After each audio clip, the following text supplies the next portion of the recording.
Assalamualaikum warahmatullahi wabarakatuh. Alhamdulillahi rabbil alamin. Wassalatu wassalamu ala sayyidil mursalin. Wa ala alihi wa sahbihi ajma'in. Rabbi syrah li sadri wa yassir li amri. Wahlul 'uqdatam min lisani yafqahu qawli. Subhanaka la ilma lana illa ma 'allamtana innaka antal alimul hakim wala haula wala quwwata illa billahil aliyyil azim. Jadi alhamdulillah kita dapat menyambung kembali slot talaki Safinatun Najah menggunakan pakar kitab Safinatun Najah. Jadi untuk slot petang ini, saya seorang diri, Ustaz Wajiduddin Wan Jaafar. InsyaAllah lah kita sama-sama ambil ilmu daripada slot talaki Safinatun Najah. Menggunakan pakar kitab Safinatun Najah, insyaAllah akan menyambung pembicaraan rukun iman yang keenam. Pembicaraan rukun iman yang keenam. Kitab Safinatun Najah, kalau edisi hak Jawinya, muka surat 2, baris bawah sekali. Qala al-muallifu rahimahullahu ta'ala wa nafa'ana bi'ulumihi amin. Wal yaumil akhiri wa bil qadri khairihi wa syarrihi minallah. Terjemahan dia dan kelima daripada 6 rukun iman. Percaya pada hari kiamat, percaya pada hari akhir, percaya pada hari kesudahan. Yang mana slot yang terdahulu membicarakan berkaitan dengan hisab. Jadi pembicaraan berkaitan hisab ni saya pergi kepada berkaitan dengan ketika hisab di hadapan Allah Subhanahu Wa Taala, berkaitan dengan amal-amal yang kita lakukan, amal-amal yang kita perintah yang kita tidak lakukan. Kemudian macam mana pula ketika hisab berkait dengan dosa sesama kita, dia panggil dosa anak Adam. Jadi hak ni sidang pendengar ambil perhatian molek lah. Kita kena banyak muhasabah, banyak tafakkur. Terutama kita berada di bulan Ramadan. Kita sudah berada di penghujung bulan Ramadan. Hari ni hari yang ke-27 Ramadan. Jadi kita sudah berada di penghujung Ramadan. Jadi di bulan Ramadan ni sama telah lagi lah kita kena perbanyakkan muhasabah. Kita hisab diri kita. Hasibu anfusakum qabla an tuhasabu. Hisab akan diri kamu sebelum kamu dihisab di hadapan Allah Subhanahu Wa Taala. Jadi kita sama-samalah ambil pengajaran molek hak berkaitan dengan pembicaraan bab hisab. Jadi sidang pendengar boleh mengikuti hak live FB dan boleh share hak live FB. Dan sidang pendengar yang tidak dapat mengikuti live FB, tidak dapat mengikuti siaran radio Mani FM dan live FB, masih lagi boleh mengikuti kemudian melalui simpanan live FB. Dan boleh juga yang sudah mengikuti slot talaki Safinatun Najah melalui radio Mani FM dan juga live FB, boleh mengulangi kembali pembicaraan kitab Safinatun Najah. Jadi berkaitan dengan hisab di hadapan Allah Subhanahu Wa Taala, yang mana slot terdahulu saya pergi kepada macam mana berhadapan dengan Allah, hak berkaitan dengan dosa-dosa kita meninggalkan kefarduan. Contohnya ponteng puasa, contohnya tinggal sembahyang, contohnya zakat tidak dibayar, atau saya sebut dah minggu lepas. Kemudian nak perici lagi lah berkaitan dengan dosa-dosa tinggal kefarduan. Waktu kena belajar dalam kitab fiqh lah, dia akan membicarakan macam mana kita nak mengqadakkan kembali kefarduan yang kita tinggalkan. Yang mana pembicaraan qada ini adalah pembicaraan taubah. Pembicaraan taubah ini pembicaraan dalam kitab tasawuf, sebab taubah adalah ketaatan hati. Taubah bukan ibadah zahir, ibadah pekoh, bukan. Taubah adalah sifat mahmudah, sifat kepujian di hati. Itu pembicaraan dalam ilmu tasawuf.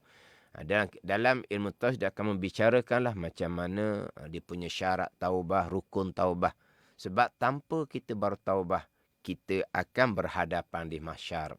Tetapi apabila kita bertaubah, taubah yang nasuha, taubah yang sebenar-benarnya, kita berhadapan di mahsyar tanpa ada dosa yang kita sudah taubah, di tempat dosa yang kita taubah digantikan dengan pahala kebajikan. Sangat beruntunglah mereka yang berhadapan di mahsyar ketika hisab dalam keadaan telah bertaubah daripada dosa-dosa yang dilakukan. Allah Subhanahu Wa Taala Maha Pengampun. Terutama kita berada di bulan Ramadan. Tapi pengampunan Allah Subhanahu Wa Taala sangat luas.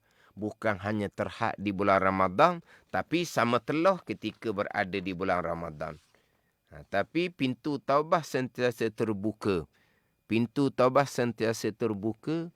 Orang yang puluh-puluh tahun mensyirikkan Allah Subhanahu Wa Taala, sembah selain daripada Allah Subhanahu Wa Taala, hidup di atas dunia milik Allah, makan minum milik Allah Subhanahu Wa Taala, tiba-tiba menyembah akan selain daripada Allah Subhanahu Wa Taala, puluh-puluh tahun mensyirikkan Allah Subhanahu Wa Taala. Allah Maha Pengampun.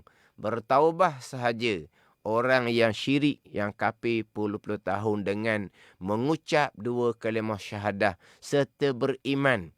Di saat yang pertama, orang kafir yang mensyirikkan Allah puluh-puluh tahun, mengucap dua kalimah syahadah, beriman sesaat, diampuni oleh Allah Subhanahu Wa Taala dosa kesyirikan sebesar-besar dosa selama puluh-puluh tahun. Itulah luasnya pengampunan daripada Allah Subhanahu Wa Taala. Sama telah kita orang Islam yang beriman, yang tidak pernah mensyirikkan Allah Subhanahu Wa Taala, tapi kita ni banyak lakukan dosa-dosa furuk agama, sama telah pintu taubah sangat terbuka luas. Jadi mudah-mudahan kita menyempurnakan tuntutan taubah sebelum kita sampai ajal, dan akhirnya kita akan berhadapan dengan Allah di padang mahsyar ketika hisab dalam keadaan kita sudah bertaubah. Jadi ini balik kepada ilmu tasawuf, bicara bab taubah, syarat dan rukun taubah. Taubah adalah ibadah batin. Adapun sembahyang sunat taubah, kemudian perbanyakkan istighfar, itu adalah tuntutan yang sunat. Sembahyang sunat taubah adalah perintah yang sunat. Perbanyakkan istighfar adalah perintah yang sunat, dan kedua-duanya adalah ibadah zahir, bahagian pekoh. Adapun taubah wajib ijma' ulama'. Kemudian taubah bukan ibadah zahir, taubah bukan pekoh. Taubah adalah ibadah batin. Jadi sembahyang sunat taubah ke, perbanyakkan istighfar ke, ianya bukan rukun taubah. Tetapi disunatkan. Cuma ianya bukan rukun taubah. Jadi saya nak bertaubah, adakah saya perlu sembahyang sunat taubah? Saya nak bertaubah, adakah saya perlu perbanyakkan istighfar? Perlulah, itu disunatkan. Tetapi itu bukan rukun taubah. Jadi macam mana saya nak bertaubah? Nak bertaubah, yang pertamanya balik kepada ilmu. Belajar fardu ain molek. Saya nak bertaubah ni, belajar fardu ain, itulah permulaan kita bertaubah dengan Allah Subhanahu Wa Taala. Bertaubah daripada dosa akidah yang salah, bertaubah daripada dosa tinggal sembahyang, bertaubah daripada dosa kerana sembahyang yang tidak melengkapkan syarat dan rukun, bertaubah daripada dosa-dosa hati, riak, ujub, takabur. Itu semua balik kepada ilmu. Kemudian bertaubah kepada akidah ahli sunnah wal jamaah, balik pada ilmu. Bertaubah dengan bahawa kita sembahyang yang sebenar-benarnya, yang lengkap syarat dan rukun, itu balik pada ilmu. Kita bertaubat dengan hati kita bersifat dengan sifat yang baik, itu pun kembali kepada ilmu. Jadi bab taubah ni balik pada ilmu. Pembicaraan di antaranya berkaitan dengan tinggal kefarduan. Kemudian saya ada sentuh. Jadi sidang pendengar jangan lupalah, ini bicara bab hisab. Tapi di bulan Ramadan ni nak perbanyakkan muhasabah tadabbur, kita bicara hak sekarang. Hisab tu yang kita imani akan berlaku di hari akhirah. Jadi saya nak bicara sekarang sebelum sampai masa kita dihisab oleh Allah Subhanahu wa taala. Jadi nak terlebih dahulunya hasibu anfusakum terlebih dahulu. Hisab akan diri kamu. Bila kamu hisab diri kamu ni? Ini sekarang. Qabla an tuhasabu, sebelum kamu dihisabkan di hadapan Allah, itu di hari akhirah. Jadi nak bicara sekarang ni, hasibu anfusakum, hisab akan diri kamu. Kena kira dosa-dosa kita, contohnya dosa dengan anak Adam. Dia dalam kitab Minhajul Abidin, kitab Tasawuf Imam Ghazali rahimahullah, pembicaraan taubah ni panjang. Dimulai dengan bicara taubah daripada dosa usuluddin, dosa pegangan. Kemudian pergi pada dosa furu'uddin, dosa cabang agama. Dosa furu'uddin itulah dibagi kepada 3. Dosa furu'uddin dibagi pada 3. Dosa kita dengan Allah, contohnya berjudi, minum arak, contohnya makan riba, makan rasuah. Itu dosa kita dengan Allah Subhanahu wa ta'ala. Kemudian yang kedua, dosa kita dengan Allah kerana meninggalkan kefarduan. Itu semua dosa furu'uddin, cabang agama. Kemudian yang ketiganya, dosa kita dengan Allah tapi berkait dengan kesalahan kita sesama kita, dosa dengan anak Adam. Dosa sesama kita, dosa anak Adam. Jadi hak berkait dengan dosa sesama kita, saya ada sentuh selak yang terdahulu, sentuh sedikit. Kemudian hak dahulu pun saya ada sentuh sedikit. Hak dosa dengan Adam, hak 5 perkara. Yang mana dosa dengan Adam, hak 5 perkara tu dalam kitab Minhajul Abidin, dia panjang. Dosa kerana meninggalkan kefarduan, bicaranya agak pendek. Yang panjangnya adalah dosa kerana dosa kita sesama kita. Dia panggil dosa dengan anak Adam. Dosa sesama kita dipanggil dosa dengan anak Adam. Dibagi kepada 5 dosa sesama kita. Dosa pada agama, dosa pada diri, dosa pada harta, dosa pada maruah, dosa pada kehormatan. Dibagi 5 hak dosa kita sesama kita, dosa dengan anak Adam. Dosa kita sesama kita dalam bab agama, contohnya mengkafirkan, mensyirikkan, membid'ahkan sesama orang Islam yang beriman. Ini dosa dengan anak Adam. Mensyirik, mengkafir, membid'ahkan sesama anak Adam. Ini dipanggil dosa dengan anak Adam pada agama. Yang mana di antara rukun taubahnya, wajib minta maaf dengan anak Adam yang kita ada dosa dengan mereka dalam bab agama.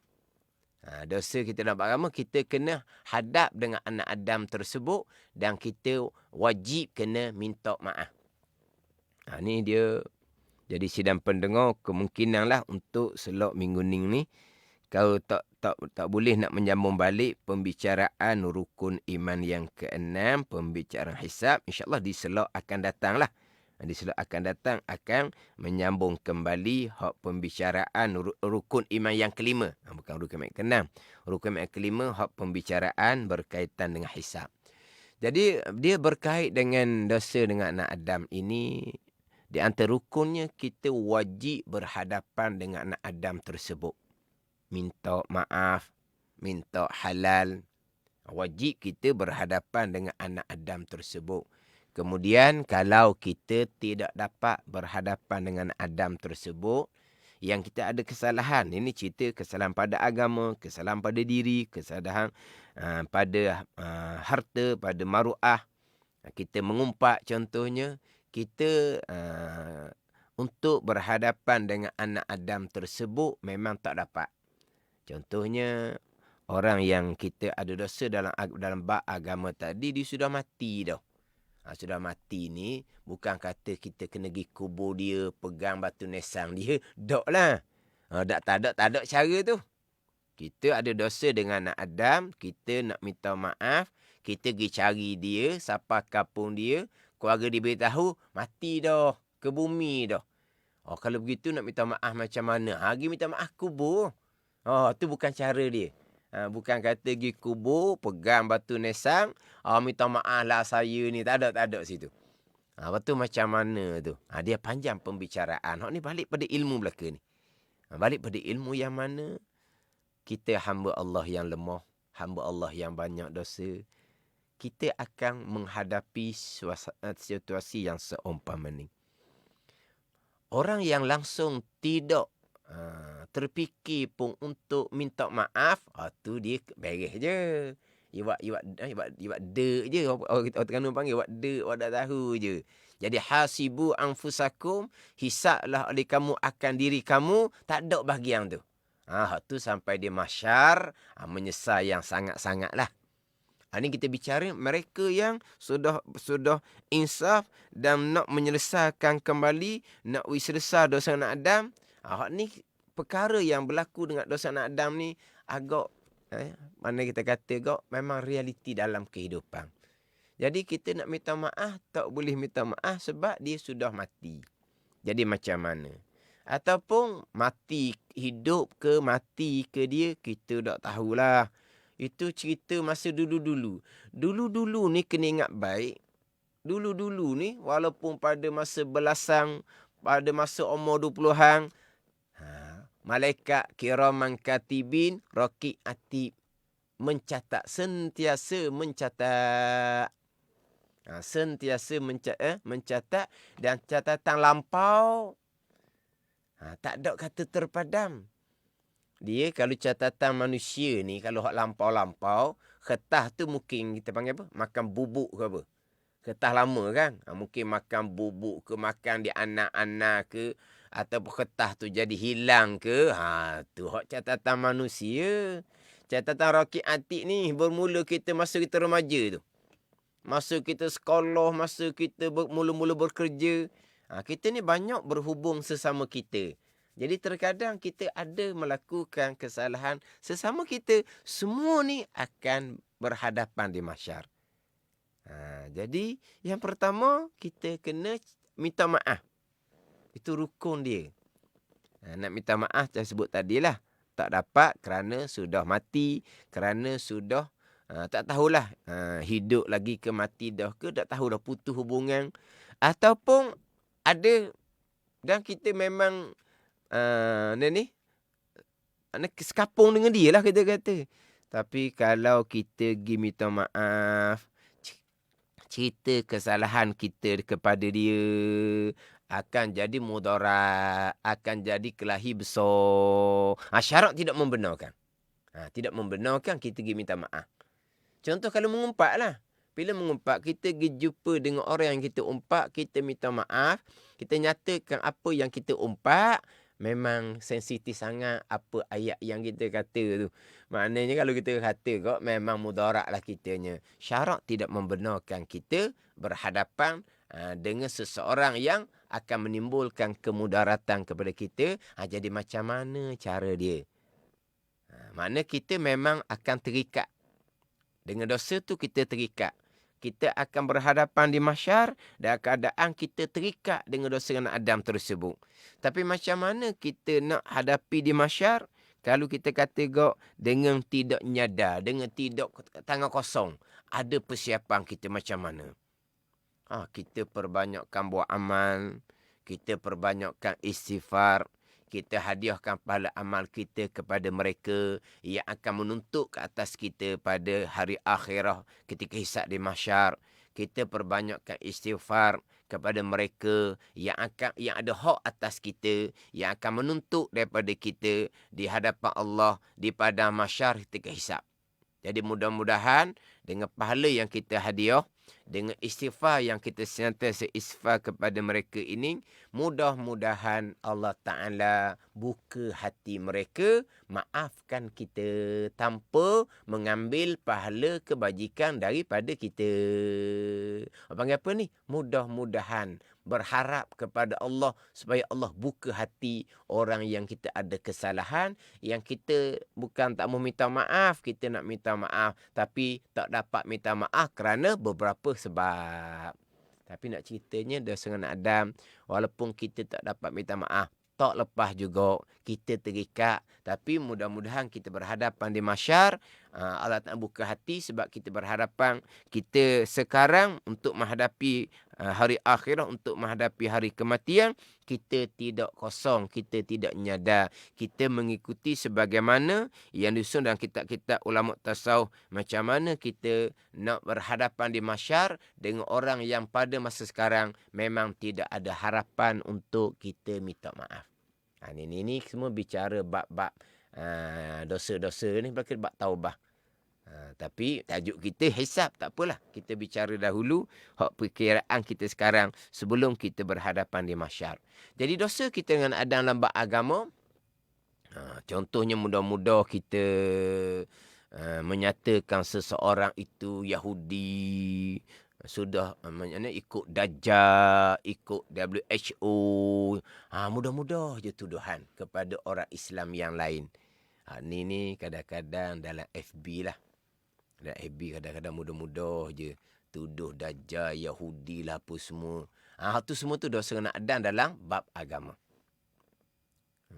Kadang-kadang orang mengajar sendiri, orang mengajar ceritalah realiti pada masa sekarang dengan ujian daripada Allah, dengan virus COVID, alhamdulillah, dengan izin Allah Subhanahu Wa Taala, kesemuanya datang daripada Allah Subhanahu Wa Taala. Zahirnya datang daripada kebijaksanaan seseorang manusia, zahirnya terhasillah vaksin. Itu zahir sahaja datang daripada manusia, tapi hakikinya itu semua adalah kurniaan daripada Allah Subhanahu Wa Taala. Alhamdulillah, memberi manfaat kepada kita. Tapi kita balikkan kepada Allah, perbanyakkan kesyukuran kepada Allah. Kita hidup di dunia tempat ujian. Tempat untuk bersenang-lenang adalah selepas daripada mati. Atau dia tempat ujian. Mungkin ujian tu akan datang ujian penyakit berbentuk yang lain. Kita minta berlindung dengan Allah Subhanahu Wa Taala. Tapi apabila diperingatkan berkaitan dengan ujian Allah, kemudian Allah Taala datangkan jalan penyelesaian yang zahirnya datang dari kebijakan manusia. Jadi terkadang ustaz yang menghuraikan berkaitan dengan kedudukan ni dituduh dalam live tu, dituduh. Ada orang komen, ustaz ni sudah ikut Yahudi. Ustaz ni sudah menjadi pengikut Dajjal. Ustaz ni berkepentingan dunia. Jaga periuk nasi dia. Sebab tu dia cakap vaksin apa. Mudah-mudah saja. Itu dosa dengan dalam bab agama. Tuduhan yang tidak sebenar, dia tidak panggil mengumpat. Itu bukan mengumpat. Itu tuduhan dan fitnah. Itu lebih besar daripada dosa besar mengumpat lagi. Mengumpat ijma' ulama' dosa besar. Tapi mengumpat ni kita kata benda sebenar akan perkara yang tidak disukai oleh orang yang kita kata. Itu pun panggil mengumpat. Itu pun dosa besar dah. Ni tuduh fitnah pula. Secara tuju direct kepada ustaz yang tengah menghuraikan, memberi peringatan. Hak tuduhan secara umum, tak sedap ceritalah. Tuduhan secara umum. Mana ulama'-ulama' ni. Sama ada ulama' dalam Malaysia, sama ada ulama' yang ada di luar dari Malaysia, kesemuanya telah terpengaruh dengan Dajjal. Telah mengikut mazhab WHO. Sudah tinggal sunnah Nabi SAW. Sudah tinggal ajaran Nabi SAW. Sudah berani merubah hukum hakam Nabi SAW. Habis ulama' satu dunia, mereka serang. Mereka kata macam-macam. Ini secara umum. Tadi itu secara khusus. Ustaz yang tengah mengajar berceramah tu mudah-mudah je masuk FB, diserang. Ni ustaz ni WHO. Ini contoh ustaz Dajjal. Mudah-mudah saja. Seolah-olah kalau kita kata kok tak ada akhirat, seolah-olahnya. Mani-mani je. Ingat baik, bukan setakat FB, itu adalah mahsyar. Malaikat kiri kanan akan mencatat. Itu bukan mengumpat, itu adalah tuduhan dan fitnah. Ini dosa anak Adam dalam bab agama. Hak ni yang paling besar sekali. Hak ni nak bertaubat, wajib kena minta maaf. Dengan haji mabrur sekalipun, tidak akan diampuni dosa kita sesama kita. Walaupun haji mabrur sekalipun. Ini kena hisap, kena kira. Di bulan Ramadan terutama, tapi kita menghisap diri kita. Itu bukan hanya bulan Ramadan sepanjang masa, tapi kita nak hisap, nak hitung diri kita. Pokok pangkalnya kita kena belajar. Kita kena balik kepada ilmu. Kalau dosa nak ada dalam bab diri, kalau pernah mencederakan orang, kena minta maaf. Kalau dosa dengan adan pada bab harta, kita ada hutang tak bayar, kita wajib kena segera bayar hutang, jangan kita buat senyap. Kalau kita rasa sayang nak bayar hutang, tak apalah kita bayar dengan pahala kebajikan pada hari akhirah. Oleh kerana pahala kebajikan kita banyak barangkali. Sayangnya apa? Hakikatnya bukan hak kita pun. Apabila kita berhutang, kita kena ingat, orang tolong kita pada masa kita kesempitan. Kemudian, kita bayar, kemudian kita bayar hutang apabila kita ada kelapangan. Jadi nilai contoh, nilai 1,000 contoh yang kita terima pada masa kesempitan dengan 1,000 yang kita bayar kembali pada masa kita sudah lega, sudah ada kesenangan, sama tak nilai tu? Tak sama. Sebab tu orang sanggup berhutang 1,000, bayar 10,000 dengan alung. Dia berhutang 1,000, dia bayar 10,000 dengan alung. Betul ke tak ni? 1,000 sampai 10,000 tak ada. 1,000 sampai ke 5,000 ke macam mana? Tak apalah tu. Maknanya dia berhutang 1,000, tapi nanti dia kena bayar berganda-ganda dia kena bayar. Kenapa dia sanggup? Sebab tak sama nilai 1,000 pada masa tersepit dengan 1,000 pada masa senang. Maka dia sanggup bayar berganda-ganda. Tapi dalam agama kita, dilarang sama sekali riba. Kita berhutang 1,000, kita bayar 1,000. Tapi 1,000 yang kita terima tu daripada orang tu pada masa kita tersepit. Kita kembalikan balik 1,000 tu pada masa kita sudah lega, sudah senang. Tak sama nilai. Sebab tu kata tadi, dengan alung, pinjam 1,000, bayar berganda-ganda masa lepas senang, sanggup. Sebab apa? Sebab nilai 1,000 pada masa kita kesempitan sangat besar. Dan kita kena ingat, 1,000 tu tetap milik orang.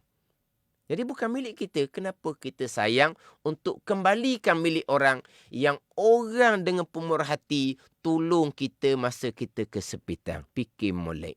Kemudian kita kesempitan tu lama. Janjian kita tu sudah melampaui. Tapi oleh kerana kita tidak mampu, maka yang memberi hutang wajib kena menunggu. Tidak boleh menekan. Tidak boleh memaksa. Wajib menunggu. Fanaziratun ila maisarah. Dia kena tunggu. Sampai ke kawan tu jadi mudah. Jadi sudah dapat, sudah lega. Wajib kena tunggu. Tapi dia dapat kesenangan tu bertahun-tahun kemudian. Jadi yang dia berhutang dahulu tu 1,000, walaupun sudah 4-5 tahun, bayarannya tetap 1,000. Walaupun sebenarnya 1,000 5 tahun dahulu pada masa susah, tapi susah dia berpanjangan, 5 tahun akan datang, barulah dia ada kelapangan, dibayar 1,000 juga. Sama tak nilai 1,000 5 tahun dahulu dengan 1,000 5 tahun akan datang? Tak sama. Maknanya kalau kira kok, yang memberi hutang lah rugi. Beri 1,000 5 tahun dahulu.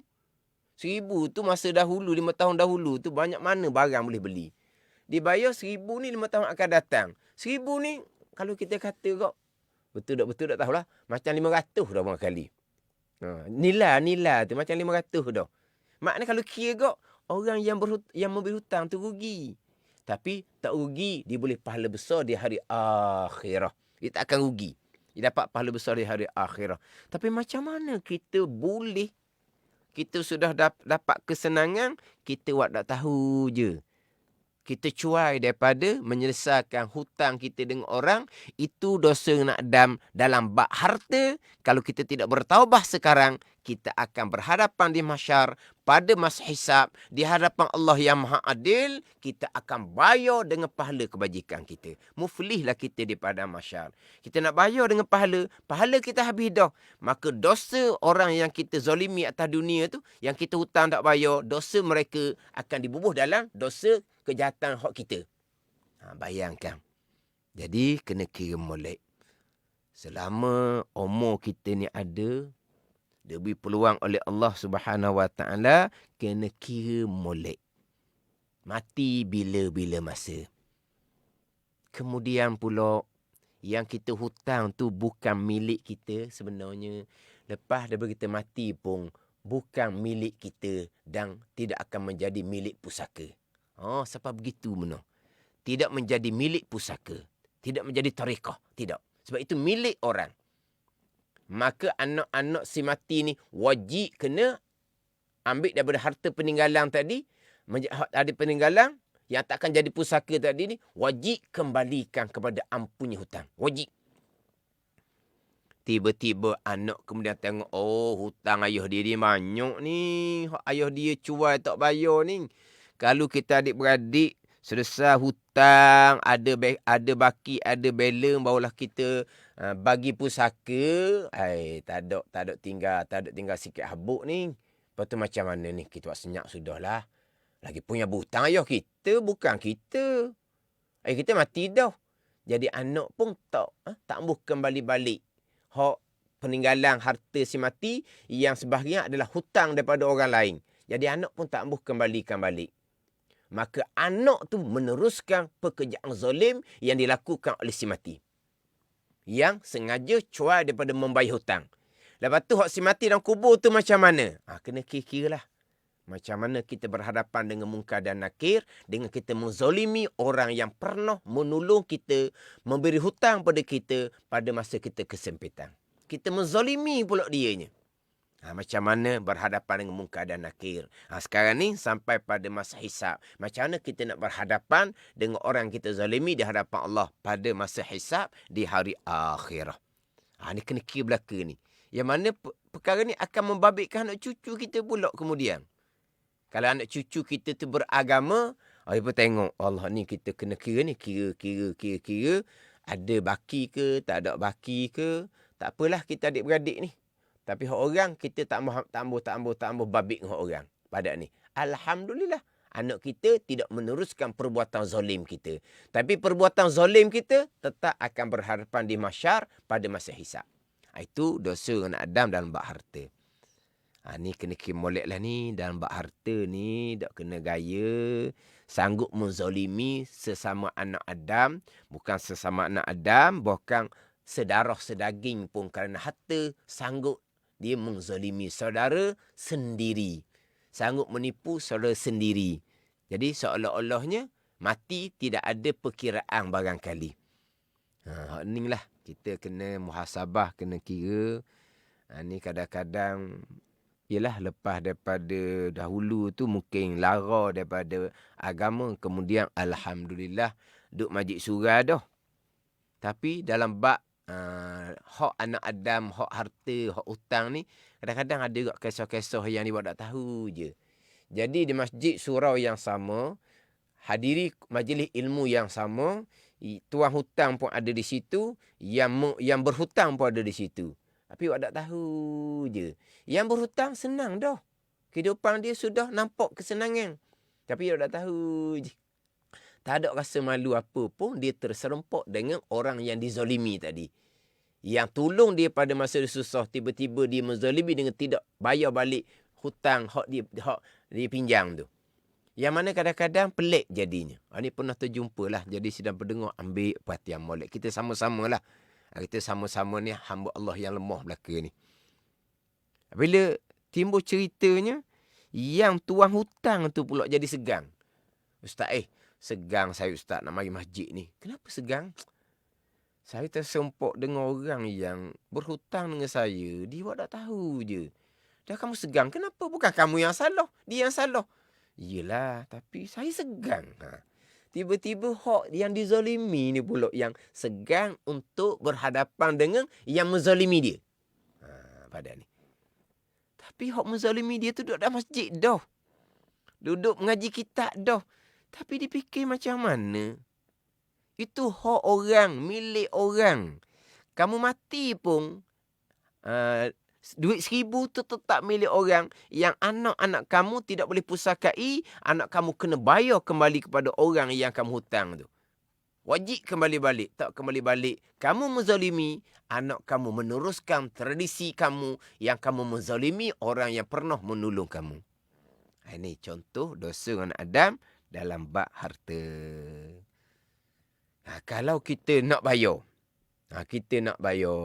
tiba-tiba ampunnya tuang hutang sudah meninggal. Kita bagi kepada warasah dia. Bagi kepada mereka yang menerima pusaka daripada si mati, anak-anak dia lah. Mana dia mati dah. Kita pun bagi kepada warasah. Sebab apa? Sebab ianya adalah milik warasah.